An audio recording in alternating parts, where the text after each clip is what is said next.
Hello दोस्तों, कैसे हैं आप सभी। आशा करते हैं आप सभी एकदम स्वस्थ होंगे। आप सभी का एक बार फिर से बहुत बहुत स्वागत है हमारे यूट्यूब चैनल ट्रिकी हिंदी पर। दोस्तों, आज की इस वीडियो में एक बार फिर से मैं आप सभी को हिंदी साहित्य के महत्वपूर्ण प्रश्न जो पेपर में पूछे गए हैं वो लेकर के उपस्थित हूँ। इससे पहले भी मैं आपको वीडियोज़ के माध्यम से महत्वपूर्ण प्रश्नों को करा चुका हूँ। अगर आपने वो वीडियोज़ नहीं देखे हैं तो जाकर उन वीडियोज़ को भी देख लेना। बिना किसी समय को गवाए अपनी इस वीडियो को शुरू कर लेते हैं। पहले प्रश्न की बात करते हैं। पहला प्रश्न है, किस कवि को कवियों का कवि कहा जाता है। पहला ऑप्शन है शमशेर बहादुर सिंह, दूसरा ऑप्शन है धर्मवीर भारती, तीसरा ऑप्शन है सर्वेश्वर दयाल सक्सेना और चौथा ऑप्शन है रघुवीर सहाय। तो कवियों का कवि किस कवि को कहा जाता है। पहले प्रश्न के सही उत्तर की बात करें तो शमशेर बहादुर सिंह इस प्रश्न का सही उत्तर हो जाएगा, option number A. Shamsher Bahadur Singh जो हैं उन्हें कवियों का कवि कहा जाता है। बात कर लेते हैं अगले प्रश्न की। अपभ्रंश के प्रथम महाकवि कौन थे। बहुत ही इंपॉर्टेंट प्रश्न है। पहला ऑप्शन है हेमचंद्र, दूसरा ऑप्शन है स्वयंभू, तीसरा ऑप्शन है जो इंदु, चौथा ऑप्शन रामचंद्र। तो अपभ्रंश के प्रथम महाकवि कौन थे। इस प्रश्न का सही उत्तर ऑप्शन नंबर बी हो जाएगा, स्वयंभू। स्वयंभू जो थे वो अपभ्रंश के प्रथम महाकवि थे। तो ऑप्शन नंबर बी इस प्रश्न का सही उत्तर होगा। बात करते हैं अगले प्रश्न की। प्रेम सागर किसकी रचना है। बहुत ही इंपॉर्टेंट प्रश्न है ये भी। पहला ऑप्शन है सदल मिश्र की, दूसरा ऑप्शन लल्लू लाल जी की, तीसरा ऑप्शन राम प्रसाद निरंजनी, चौथा ऑप्शन मुंशी सदासुख लाल। तो प्रेम सागर किसकी रचना है। इस प्रश्न का सही उत्तर होगा option number B, Lallu Lal ji. बहुत ही इंपॉर्टेंट प्रश्न है ये भी, आपसे पूछा जा सकता है पेपर में दोबारा से। अगले प्रश्न की बात करते हैं। रघुवंशम किसकी कृति है। पहला ऑप्शन सूरदास जी, दूसरा ऑप्शन कालिदास जी, तीसरा ऑप्शन तुलसीदास जी, चौथा ऑप्शन रैदास जी की। तो रघुवंशम जो कृति है वो है कालिदास जी की। ऑप्शन नंबर बी इस प्रश्न का सही उत्तर हो जाएगा। रघुवंशम हमारी कालिदास जी की कृति है। बात कर लेते हैं अगले प्रश्न की। द्विवेदी युग के प्रवर्तक निम्न में से कौन है। बहुत ज़्यादा महत्वपूर्ण प्रश्न है, बहुत बार पेपर में आया हुआ प्रश्न है। पहला ऑप्शन जयशंकर प्रसाद जी, दूसरा ऑप्शन सूर्यकांत त्रिपाठी निराला, तीसरा ऑप्शन है हजारी प्रसाद द्विवेदी जी, चौथा ऑप्शन है आचार्य महावीर प्रसाद द्विवेदी जी। इस प्रश्न के सही उत्तर की बात करेंगे। ऑप्शन नंबर डी इस प्रश्न का सही उत्तर हो जाएगा। आचार्य महावीर प्रसाद द्विवेदी जी द्विवेदी युग के प्रवर्तक कहलाते हैं।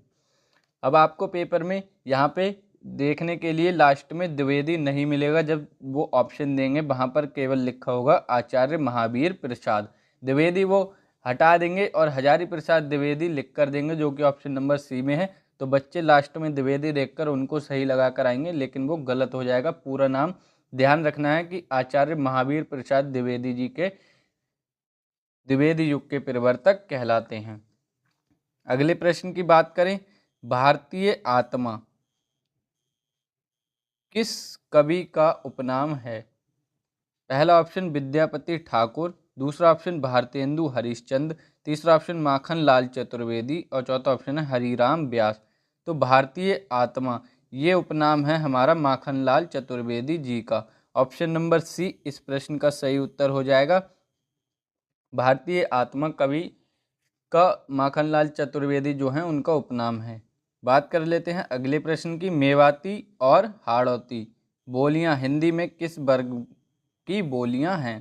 पहला ऑप्शन पहाड़ी, दूसरा ऑप्शन राजस्थानी, तीसरा ऑप्शन बिहारी, चौथा ऑप्शन है पश्चिमी हिंदी। तो मेवाती और हाड़ौती ये हमारी राजस्थानी वर्ग की बोलियां कहलाती हैं। ऑप्शन नंबर बी इस प्रश्न का सही उत्तर हो जाएगा, राजस्थानी।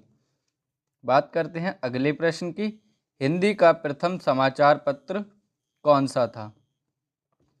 बहुत ज़्यादा महत्वपूर्ण प्रश्न एक बार फिर से। पहला ऑप्शन है कवि बचन सुधा, दूसरा ऑप्शन है उद्दंत मार्तंड, तीसरा ऑप्शन है हरिश्चंद्र पत्रिका, चौथा ऑप्शन है सरस्वती। बहुत ज़्यादा महत्वपूर्ण है, बहुत पेपरों में पूछा गया है, रट लेना है इस प्रश्न को। हिंदी का प्रथम समाचार पत्र है उद्दंत मार्तंड। ऑप्शन नंबर बी इस प्रश्न का सही उत्तर हो जाएगा। उद्दंत मार्तंड है हिंदी का प्रथम समाचार पत्र।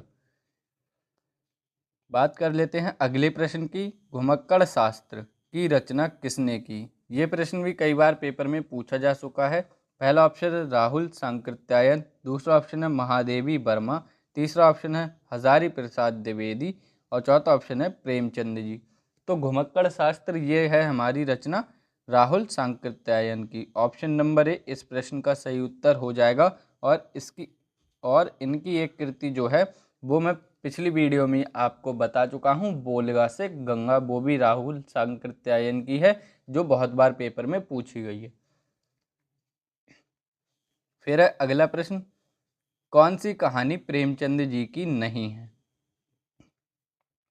पहला ऑप्शन झूठा सच, दूसरा ऑप्शन परीक्षा, तीसरा ऑप्शन बड़े भाई साहब, चौथा ऑप्शन ईदगाह। तो इस प्रश्न का जो सही उत्तर है वो ऑप्शन नंबर ए के साथ जाएगा।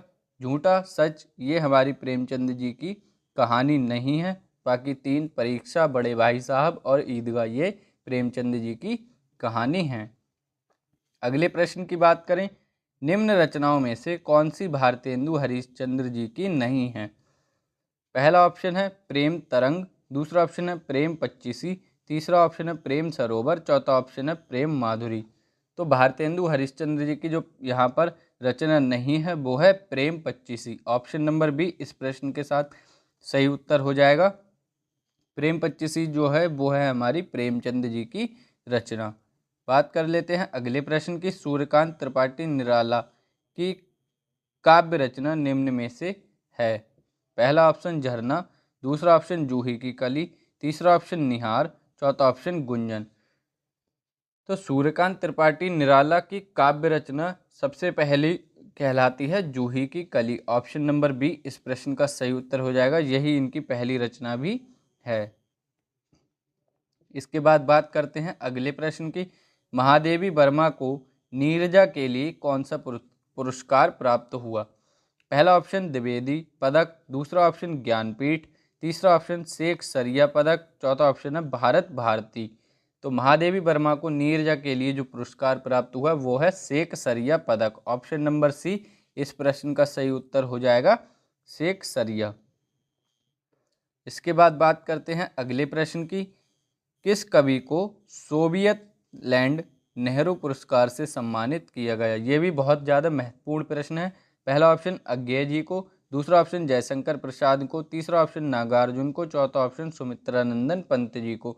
तो सोवियत लैंड नेहरू पुरस्कार से सम्मानित किया गया सुमित्रानंदन पंत जी को। ऑप्शन नंबर डी इस प्रश्न का सही उत्तर हो जाएगा। सुमित्रानंदन पंत जी को सोवियत लैंड नेहरू पुरस्कार से सम्मानित किया गया। फिर बात करते हैं अगले प्रश्न की। उसने कहा था कहानी के लेखक हैं? पहला ऑप्शन भगवान दास, दूसरा ऑप्शन प्रेमचंद, तीसरा ऑप्शन किशोरी लाल गोस्वामी, चौथा ऑप्शन है चंद्रधर शर्मा गुलेरी। तो इस प्रश्न का जो सही उत्तर होगा वो ऑप्शन नंबर डी के साथ जाएगा। चंद्रधर शर्मा गुलेरी ये हमारे कहानी के लेखक हैं, उसने कहा था। बात कर लेते हैं अगले प्रश्न की। उर्वशी किसका काव्य है? पहला ऑप्शन रामधारी सिंह दिनकर, दूसरा ऑप्शन महादेवी वर्मा, तीसरा ऑप्शन जयशंकर प्रसाद, चौथा ऑप्शन मैथिली शरण गुप्त। तो इस प्रश्न का सही उत्तर ऑप्शन नंबर ए हो जाएगा, रामधारी सिंह दिनकर। कल की वीडियो में जब रामधारी सिंह दिनकर से संबंधित प्रश्न आया था तब मैंने आपको बताया था कि उर्वशी इन्हीं की रचना है जिसके लिए इन्हें ज्ञानपीठ पुरस्कार मिला था। बात कर लेते हैं अगले प्रश्न की। पंजाब में हिंदी का प्रचार किसने किया? बहुत ज़्यादा इम्पोर्टेंट प्रश्न है ये भी।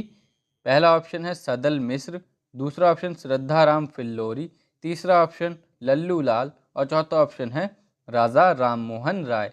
तो पंजाब में हिंदी का प्रचार किया Shraddharam Phillauri. Option number B इस प्रश्न का सही उत्तर हो जाएगा। पंजाब में हिंदी का प्रचार करने वाले थे श्रद्धाराम फिल्लोरी। बात करते हैं अगले प्रश्न की। बाणभट्ट की आत्मकथा किसका प्रसिद्ध उपन्यास है? ये प्रश्न भी बहुत बार आपके टीचिंग एग्जाम्स में भी रिपीट हुआ है और भी बहुत सारे पेपर में पूछा गया है। पहला ऑप्शन है जैनेन्द्र कुमार, दूसरा ऑप्शन हजारी प्रसाद द्विवेदी जी, तीसरा ऑप्शन अमृतलाल नागर, चौथा ऑप्शन है नागार्जुन। तो बाणभट्ट की जो आत्मकथा है ये है हमारा हजारी प्रसाद द्विवेदी जी का। ऑप्शन नंबर बी इस प्रश्न का सही उत्तर हो जाएगा। बात कर लेते हैं अगले प्रश्न की। गणेश शंकर विद्यार्थी ने किस पत्र का संपादन किया? ये एक नया प्रश्न मुझे देखने को मिला था, तो मैं आप सभी के लिए ये लेकर आ गया हूँ। पहला ऑप्शन सुदर्शन, दूसरा ऑप्शन ब्राह्मण, तीसरा ऑप्शन प्रताप, चौथा ऑप्शन अभ्युदय। तो गणेश शंकर विद्यार्थी जो थे उन्होंने जिस पत्र का संपादन किया उसका नाम हमसे पूछा गया है, तो ऑप्शन नंबर सी इस प्रश्न का सही उत्तर हो जाएगा। प्रताप नामक पत्र का गणेश शंकर विद्यार्थी ने संपादन किया। बात कर लेते हैं हम आज की वीडियो के अंतिम प्रश्न यानी कि 20वें प्रश्न की, जो कि है करबला के रचनाकार कौन हैं? पहला ऑप्शन बेचन शर्मा उग्र, दूसरा ऑप्शन राही मासूम रजा, तीसरा ऑप्शन प्रेमचंद जी, चौथा ऑप्शन प्रभा खेतान। तो करबला के रचनाकार हैं हमारे Munshi Premchand ji. Option number C इस प्रश्न का सही उत्तर हो जाएगा। प्रेमचंद जी हमारे करबला के रचनाकार हैं। तो ये थे आज के हमारी वीडियो के 20 प्रश्न। आशा करते हैं आपको वीडियो पसंद आई होगी। वीडियो पसंद आई है वीडियो को लाइक कर देना, वीडियो को शेयर करके चैनल को सब्सक्राइब करके नोटिफिकेशन बेल को ऑल पर प्रेस कर देना। ऐसी ही वीडियोज़ आपको हमारे चैनल पर डेली मिलती रहेंगी। आज वीडियो थोड़ी सी लेट हो गई है, उसके लिए माफ़ी चाहते हैं। कल से आपको टाइम से वीडियो मिल जाएंगी। तब तक के लिए पढ़ते रहिए, स्वस्थ रहिए। जय हिंद दोस्तों, वंदे मातरम, धन्यवाद।